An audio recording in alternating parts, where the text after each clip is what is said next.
What's up, Tricks Trading Co? This is Mr. Rob back at you with another Tricks Trading Co video. Today we have a comic book video, or that's what we're gearing for. I'm currently about to walk around a random neighborhood that had some garage sale signs. I'm going to stop by some antique stores today, and I'm going to try and find some hidden goodies. The goal is to try and stay super budget friendly and to not spend a whole bunch of money to kind of show you guys how easy it can be if you look and if you have the area. I live in a very rural area, but I traveled about 45 minutes to get to some of these neighborhood garage sales that you can get some really nice books for a great price. So sit back, relax, and let's go for a ride.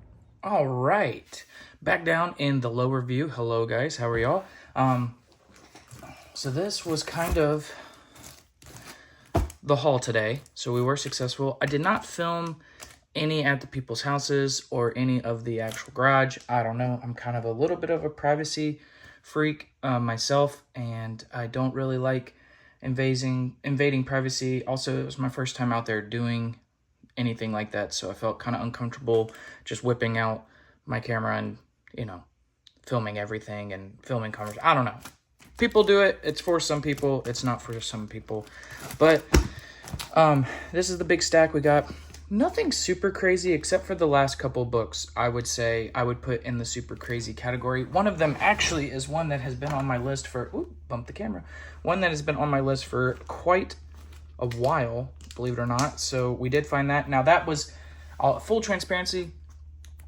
I think you're gonna be able to tell which ones were found at garage sales versus which ones were found in like antique stores or flea markets. Antique stores and flea markets do tend to have good pricing, but they are a hair bit pricier than like a garage sale because they usually do have somebody who has some range of knowledge about what it may or may not be. Now, if they're fully interested in getting rid of it quick, then it'll be a great price. If they know that it is what it is and that they're going to just sit on it and wait until they get what they know they can get out of it, then you'll have a higher price. But all of these were super competitively priced, and I'll go over it. Now, some of these, you know, these are $1 books at the top. You know, you got Punisher issue number 1 of $20.99. I'll flip them upside down so we can keep them in order. Nova number 1. This is the second series, I believe, of Nova. I have the full complete run of series 1, and I believe this is issue number 1 of series 2, which means I can probably start that. This was a kind of cool one. I found this at a garage sale. So this is Web of Spider-Man number 1. This is a classic cover. People love this book. I do think that this is a pretty good find for being out, and it's a newsie, so that's kind of cool. And it's in good shape, guys. I mean, it's not like perfect. That's the problem when you get way out and about. But I mean, it's in decent shape. So that was a really good find. We'll put that over here for the really good find pile. You're gonna see a theme in here because you guys know I love Juggernaut and I love Colossus and stuff, and I was able to find some stuff along those lines, like this Amazing Spider-Man issue number 230 right here, Juggernaut's face, and I was able to get 229, which is the iconic Nothing Can Stop the Juggernaut cover. Both of these are in really good shape. They are directs, which is fine. Couple of scratches, nothing really super worrisome though. So those are great finds. This was a good find here. This is part of the Marvel 2-in-1. This is one of the annuals, annual number 7. This is a 1-through-100 run with 7 annuals. I really should probably try and collect this run. I wish I probably would have started earlier because I'm sure it's probably pretty pricey. But this one is really cool because I think it's like I believe it's a minor key. It's like the first, what is it? The Battle of the Champions or whatever, the actual like contest of champions with all the guys fighting. You got Thing, Ben Grimm, you got Thor, you got Colossus, you got Hulk back there, you got Namor back there. Just a couple really cool little appearances in this book. I'm gonna throw that over there because I just enjoy that stuff. Incredible Hulk 171. Now this isn't like a big, this is what I'm talking about. You get like some really kind of slash water damage, kind of rough condition sometimes. Still really good coloring though.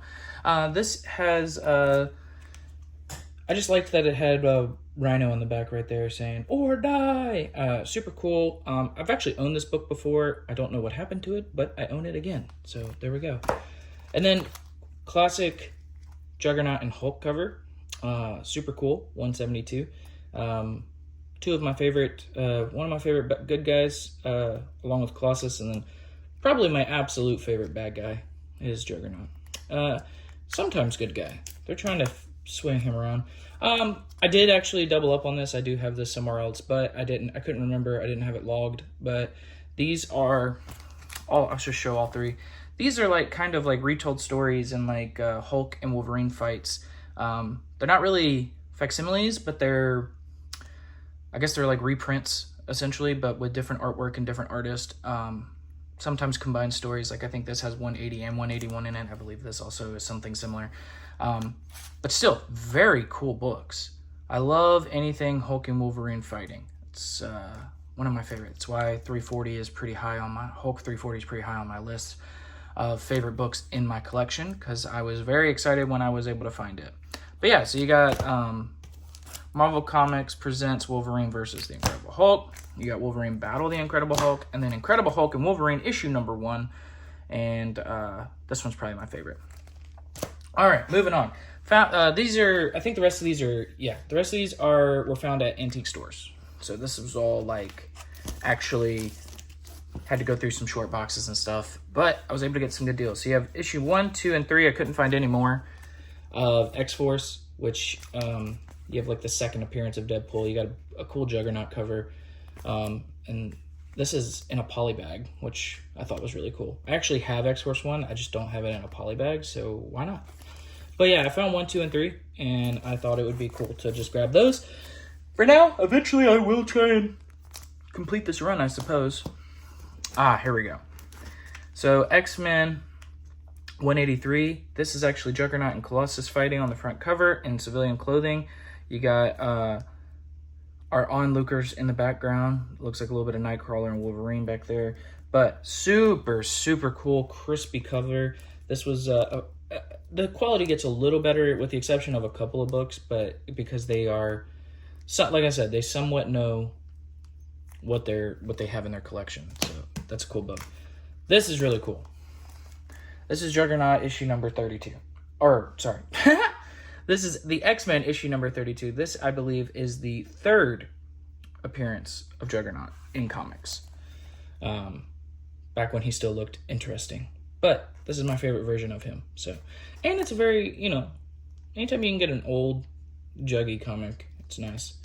And then this is 33, so fourth appearance, but iconic cover. They did a reprint or remake of this cover not too long ago. But very, very rough condition, but gorgeous and presents beautifully, and I think it'll look very good on my wall. Okay, now this is where it gets interesting. I found a set. And normally I like to complete sets little by little and find them all out in the wild myself. But this is a very short set, and it was very cool because Carter Slade is my favorite Ghost Rider, and this is when they changed his title from Ghost Rider to Knight Rider because Johnny Blaze, the Spirit of Vengeance, had been out at this time, and he was the Ghost Rider at the time.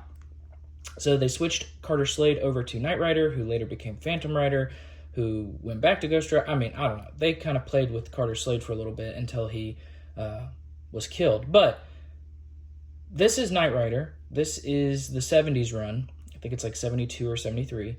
And I couldn't say no to him. You got issue number 1, issue number 2. These are just beautiful, crisp. This is a purple cover. You can't go wrong with purple cover. You got 3. The Cougar. Number 4, again, iconic. Stingray. 5.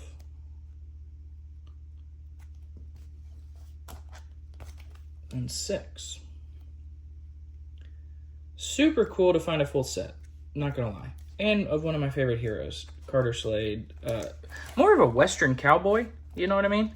That's kind of where he started, was in like the 60s as a Western book. And then I believe he first appeared in a Tim Holt magazine. And, that was all cowboy shoot 'em ups. And I have a soft spot for that because of my dad. And this was a great blend to get me into it, and so Carter Slade's always been at the tippy top of my list.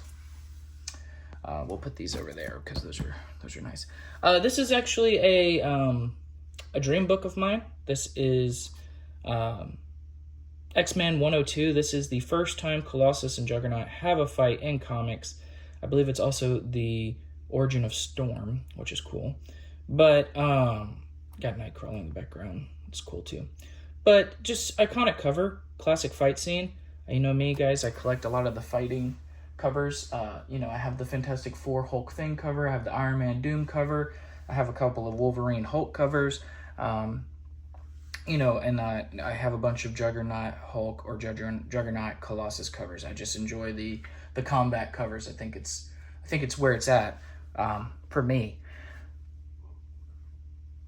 But the one behind this is actually probably the biggest book. I found this, of course, in an antique store, but I got it for a steal. I paid $50 for a first print Batman 423. Classic Todd McFarlane cover. It's got a lot of spine ticks, you know, but keep in mind it was $49.99. $49.99. So, I mean, like, yeah, I know it's not in the best shape, but it presents beautifully, and it's a newsstand. It's first print, and it's a classic cover that a lot of people try and get their hands on. In a high grade, this is a very expensive book, but in a grade like this, it probably should have been a little bit more than $49.99, but you probably could have found it for, like, I don't know, 90 to 100 bucks normally, maybe 80. But I just thought at $49.99, it was definitely worth the deal. So yeah, that's kind of the comic book haul. This was a Friday, Saturday, and Sunday venture. It took me all weekend to gather up just this little bit. Things are getting a little bit more scarce around here. A lot of people are holding on to books and stuff because money is a little bit rough, I guess. And then when you do find books, you find them for crazy deals because people are trying to get rid of books and trying to make some money. So, I mean, like, it's kind of a love-hate. You got to kind of put the effort in and put the work in and, you know, go the extra mile and do a little bit of traveling and a little bit of digging. But when you find stuff for cheap. Now, this whole entire thing, I'm going to exclude this because this was $50. But the rest of this, all this other pile, the full set of Knight Rider, you got all the X-Men books, you got all the Spidey books, you got the Juggernaut stuff. I probably spent, in total,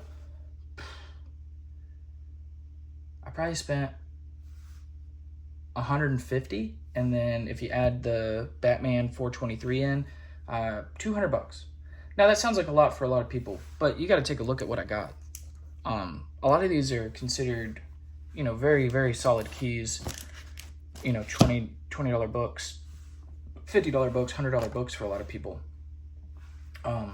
And so to be able to walk out with all of this at like 180 to 200 bucks, I did pretty good.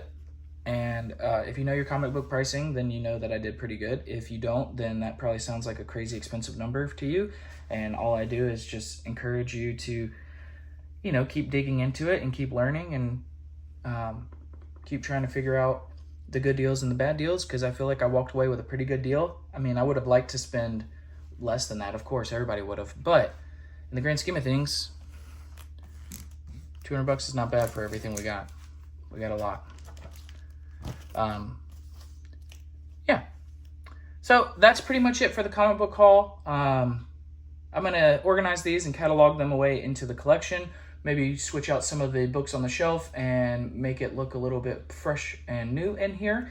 If you guys have any questions or any suggestions as to what you would like to see next, please leave a comment down in the comment section below. And why don't you go ahead and go down there and tell me what your favorite book was that we found today. Tell me which one's your favorite and why.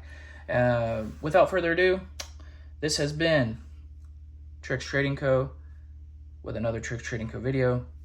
As always, peace and love.